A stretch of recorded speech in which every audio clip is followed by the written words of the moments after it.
जो शिवरात्रि के दिन मेरे मंदिर में दिया लगाएगा या बेलपत्री के पेड़ के नीचे जो दीप प्रज्वलित करेगा, उसके घर में लक्ष्मी सदा के लिए विराजमान रहेगी। जीवन में अगर बहुत तकलीफ है, बहुत कष्ट है, आपको पहले भी कहा, फिर कहते हैं, पंगत्री पड़ेगी।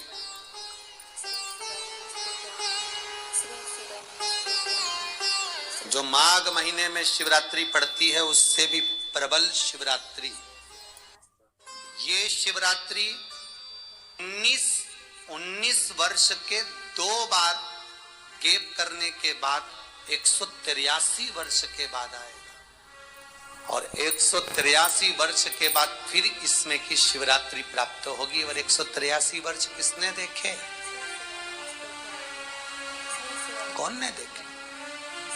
और निवेदन करूंगा, अगर जिंदगी में थोड़ी सी तकलीफ है, दुख है, कष्ट है, परेशानी है, तो उस शिवरात्रि को हाथ से मत जाने दो। वाली शिवरात्रि को आपको पहले भी कहा कि क्या क्या वस्तु भगवान शंकर को हम रात्रि के समय पर चढ़ा दें, जिससे हमारा रोग समाप्त हो जाए, हमारी बीमारी समाप्त हो जाए, हमारे जीवन में सुख समृद्धि लक्ष्मी आ जाए। वो समर्पण का भाव। और शिवरात्रि आने में देरी है और आपके जीवन में बहुत कष्ट है, बहुत कष्ट। महाराज 5 कमलगट्टे, 5 बेलपत्र तांबे के लोटे में जल भरकर रख लीजिए। सीधे हाथ पर उस कलश को रखो जिसमें 5 कमलगट्टे और 5 बेलपत्र रखिए। श्री शिवाय नमस्तुभ्यम। शिव महापुराण का मूल मंत्र है, जैसे भागवत का मूल मंत्र है ओम नमो भगवते वासुदेवाय। शिव महापुराण का मूल मंत्र है श्री शिवाय नमस्तुभ्यम। इस मंत्र का 5 बार स्मरण कर कर आपको जो तकलीफ है उसको हृदय चित्त से धरकर मस्तक से कलश को लगाकर किसी एकांतेश्वर महादेव पर, एकांतेश्वर महादेव मतलब अपने गांव से, नगर से, शहर से जो बाहर खेड़े में हो, बिल्कुल बाहर, जिस शिवलिंग पर कोई पूजन करने ना जाता हो, एकांत में बैठे हो, जंगल में बैठे हो, कहीं किसी वृक्ष के नीचे विराजमान हो, ऐसे एकांतेश्वर महादेव पर अपनी कामना कर कर वो जल समर्पित कर दो। 1 बेलपत्र, 1 कमलगट्टा उठाकर अपने घर पर लेकर आ जाओ। जो तकलीफ बहुत ज्यादा हो रही है, 5 दिन में आपको मालूम पड़ जाएगा, 5 दिन में अंतर आ जाएगा। शिव का अनुमोदन करो, शंकर का स्मरण करो। महाराज ये अश्विन का जो अधिक मास है 183 वर्ष के बाद वापिस आएगा। योग, ये योग पहले मिल जाता 19 वर्ष में, पर अब मिलेगा 183 वर्ष में।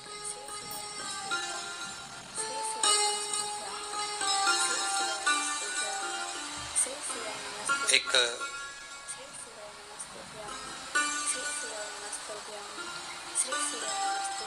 किन्हीं माता जी का एक प्रश्न था, वो ध्यान में नहीं आ रहा है वो कहाँ से थी, कि उन्होंने प्रश्न किया था, व्हाट्सएप पर लिखा हुआ आया था कि उनके घर में कोई बहुत ज्यादा बीमार पड़ा हुआ है और बहुत बुजुर्ग है, लगभग 90-95 साल की हैं, और शरीर गल गया, शरीर में अब कीड़े पड़ रहे हैं। सिस्टर को बुलाते हैं, डॉक्टर को बुलाते हैं, तब उनको साफ करते हैं, शरीर इतना गल चुका है।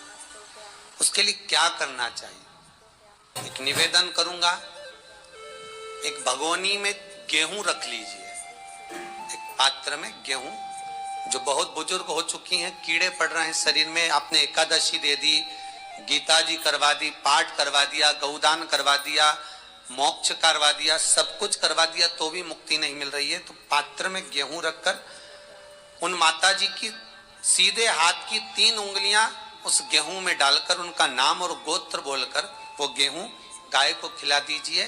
पात्र किसी गरीबड़े को, भिक्षुक को दे दीजिए महाराज, 3 या 4 दिन में मोक्ष प्राप्त हो जाता है। इतनी अगर भोग रही हैं तो कर सकते। इतना कष्ट अगर भोग रही हैं कि शरीर गल चुका है, कीड़े पड़ रहे हैं शरीर के अंदर और सारी खाल टपक टपक कर गिर रही है, तो उनकी मुक्ति हो, उनका मोक्ष हो। आज माता जी कह रही थी कि हमने गीता जी सुना दी, पाठ कर दिया, सब कुछ कर दिया, गौदान करा दिया, सब करा दिया, पर मुक्ति नहीं। शिव का हो, शंकर को, मेरे बाबा विश्वनाथ का स्मरण करो, मिलेगा।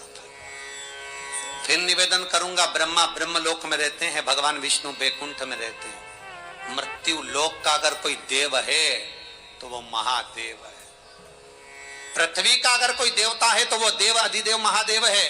पर हमारी आदत है, हम पड़ोस की काकी आती है तो उसको प्रणाम करते हैं, मासी सास आती है तो उसको नमन करते हैं, चाची सास आती है तो उसको नमन करते हैं, और घर में सास बैठी रहती है उसको कभी नमन नहीं करते। आदत है ना हमारी।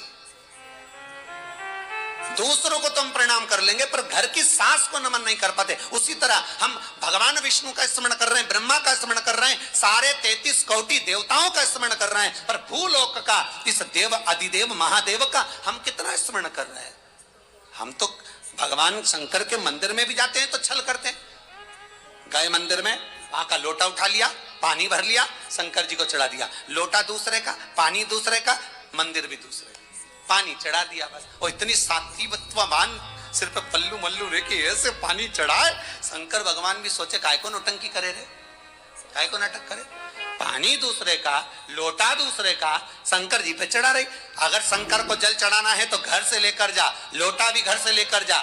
और अगर मंदिर का पानी लिया है, मंदिर का लोटा लिया है तो 1 रुपए लोटे का किराया, और 1 रुपए जो लाइट जली, पानी भरा जिस पुजारी ने, उसका 2 रुपया दान पेटी में डाल, तब जाकर तू शंकर को पानी चढ़ाएगी। तब शंकर उस जल को स्वीकार करता है। किसी की लगी लगाई थाली मिल जाए पूजन की और तुम सिर पे पल्लू लेके कुंकू चावल रोली बोली सब चढ़ा दो, और बेचारी वो बाद में आए तो देखे तो यहाँ सब साफ, तो क्या भगवान स्वीकार करेगा? भगवान ऐसा स्वीकार नहीं करे। फिर निवेदन है, बरसाती मेंढक मत बनो रे, अच्छे से सेवा करो, थोड़ी करो पर अच्छी करो। घर से पानी लेकर